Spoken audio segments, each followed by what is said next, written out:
Wel, mae'r hibanau yn cael ei rhoi allan unwaith eto fan hyn yn y canol yn adran y merlod Cymreig i'r meirch dros 4 blwydd o'd yn fuddugol yn y dosbarth yma, Lemons Hill Falcon, i chi'n gweld o'ch blaenau, ac yn berchen i Mrs Jo Filmer.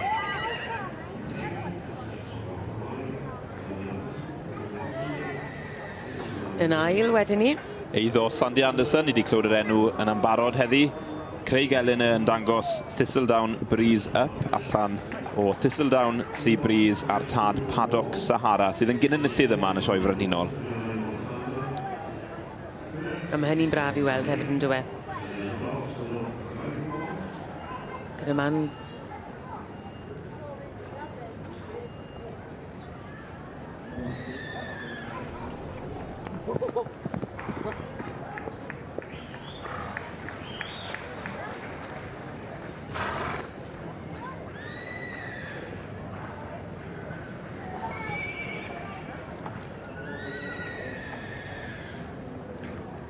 Lemons Hill Falcon, i chi'n gweld o'ch blaenau chi fan hyn, ac yn cael cymeradwyaeth o'r eisteddle gan mae Lemons Hill Falcon sydd wedi dod yn fuddugol yn yr adran yma i'r adran Merlon Cymreig ac i'r dosbarth i'r meirch dros 4 blwydd o'd ac yn eiddo i Mrs Jo Filmer. Llon gyfarchiadau gwresog felly i Lemons Hill Falcon.